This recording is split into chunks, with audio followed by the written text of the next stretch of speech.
वह काम मैं करूंगा, लेकिन सबसे उपयुक्त वर का चुनाव कौन करेगा। अब राजकुमारी जो है अपने पिता से क्वेश्चन करती है, प्रश्न करती है कि सबसे उपयुक्त, सबसे सही वर दूल्हे का चुनाव कौन करेगा। वह काम मैं करूंगा। तो राजा जो है अनुभवी है, राजकुमारी जो है नाजों से पली है, बढ़ी है, उसे जो है दुनियादारी का ज्ञान नहीं है। तो इसलिए जो सुल्तान है, जो राजा है, वो जो है राजकुमारी को कहता है कि तुम्हारा वर ढूंढने का, एक योग्य वर ढूंढने का काम मैं करूंगा। बूढ़े सुल्तान ने कहा। उस दिन राजा ने अपने दूतों को, अब दूत कौन होते हैं, जो सुल्तान के नीचे काम करने वाले होते हैं। जैसे आज के टाइम में तो हम चौकीदार कह देते हैं, लेकिन उस समय जो उनको दूत कहा जाता था। दूतों को उन 3 राजकुमारों को अपने दरबार में आमंत्रित करने के लिए भेजा, आमंत्रित बुलाने के लिए भेज दिया, जिन्हें वे अपनी पुत्री के लिए उपयुक्त समझते थे। जो 3 राजकुमार, राजा ने जो है 3 राजकुमारों को जो है अपनी बेटी के योग्य जो है माना था, लेकिन वो जो है ये निश्चय नहीं कर पा रहे थे कि इन 3 राजकुमारों में से सबसे योग्य वर कौन सा है। इसलिए राजा ने जो है उन्हें परखने के लिए अपने महल में बुलाया और अपने दूतों को जो है उन्हें बुलाने के लिए भेजा। अब तीनों राजकुमारों के नाम क्या है? मेजिटांग, मारंगल और डाकिला। जो तीनों राजकुमार उनके नाम क्या है? मेजिटांग, मारंगल और डाकिला नामक तीनों राजकुमार राजसी, राजघरानों में जन्मे परम योद्धा थे। जो बड़े बड़े घराने होते हैं, राजसी घराने, उनमें जो है पैदा हुए थे। ऐसा नहीं था कि कोई साधारण परिवार से हो, तीनों ही जो है बढ़िया परिवारों से थे। सभी लंबे ऊंचे सुंदर युवक थे, कद काठी से भी बहुत ही सुंदर और बहादुर थे। वे तीनों ही नम्र, नम्र क्या होता है? सहनशील जो है एवं मृदुभाषी, मीठा बोलने वाले। राजकुमारी मायूमी के लिए सबसे उपयुक्त, सबसे सही वर का चुनाव कठिन था। चुनना इन तीनों में से जो है राजकुमारी के लिए सबसे योग्य वर कौन सा होगा? मेजिटांग होगा, मारंगल होगा या डाकिला होगा? इनमें से कौन सबसे योग्य वर होगा? ये जो है चुनना बहुत ही कठिन था। कठिन, मुश्किल। अगर हम कठिन का विलोम करें तो क्या हो जाएगा? सरल। क्या हो जाएगा? सरल।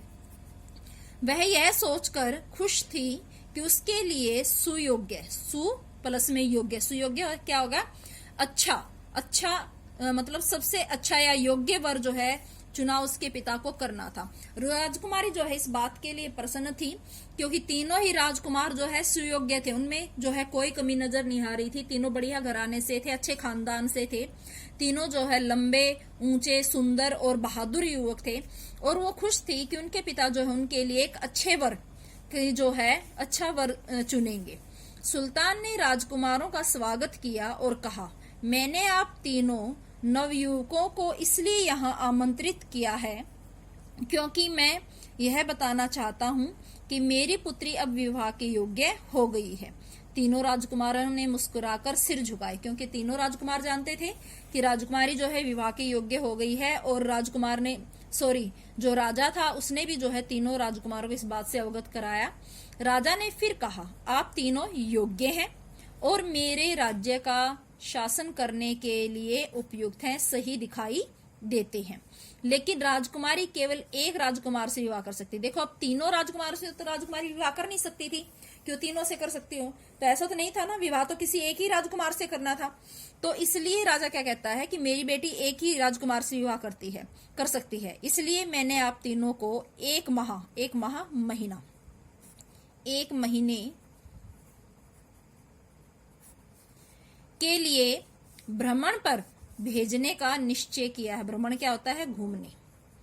अब जो है राजा ने कहा कि आप तीनों जो है 1 महीना जो है देश का भ्रमण करेंगे और उस 1 महीने के अंदर जो है सबसे बढ़िया, सबसे उपयुक्त उपहार जो है राजकुमारी के लिए लाना है, भेजने का निश्चय किया है। आज पूर्णिमा है। पूर्णिमा शुक्ल पक्ष की अंतिम तिथि जो होती है, जो आपके देसी महीने होते हैं, अमावस्या और पूर्णिमा। तो राजा ने बताया कि आज क्या है? पूर्णिमा। आज पूर्णिमा से लेकर अगली पूर्णिमा तक जो है आपको देश का भ्रमण करके जो है वापस आना है और मेरी बेटी के लिए सबसे अच्छा उपहार जो है लेकर आना है। अगली पूर्णिमा तक आपको यहाँ वापस पहुंचना होगा और मेरी पुत्री के लिए कोई ऐसा उपहार लाना होगा जिसे आप सर्वोत्तम सर्वोत्तम सबसे उत्तम समझते हैं, जो सबसे अच्छा सबसे उत्तम है, वो उपहार जो है 1 महीने में खोजकर मेरी पुत्री के लिए लाना है। आपकी पसंद का वह उपहार ही आपके भाग्य का जो है फैसला करेगा। भाग्य किस्मत, आपकी किस्मत का फैसला करेगा कि राजकुमारी का विवाह किसके साथ होगा। दिल में उमंग लिए तीनों युवक उसी क्षण उसी पल चल दिए। पूर्णिमा का पूरा चांद धीरे धीरे घटता हुआ गायब हो गया। जो पूर्णिमा होती है उस पर चंद्रमा पूरा हो जाता है, और जो है आपने देखा होगा रात कैसी होती, चांदनी। धीरे धीरे जो है चांद घटने लगता है और शुक्ल पक्ष पर जो है अंधेरा हो जाता है। चांद बिल्कुल जो है आपको एक छोटा सा निशान दिखाई देगा। उस शुक्ल पक्ष के बाद चांद फिर धीरे धीरे बढ़ना शुरू होता है। तो इस प्रोसीजर में जो है पूरा 1 महीना लग जाता है दूसरी पूर्णिमा तक। पूर्णिमा का पूरा चांद धीरे धीरे घटता हुआ गायब हो गया। फिर नया चांद उदित हुआ। फिर धीरे धीरे चांद जो है बढ़ना शुरू हुआ, जो दिन प्रतिदिन बढ़ता रहा। फिर एक शाम आकाश में चारों ओर चांदनी फैलाता पूरा चांद जो है उदित हुआ।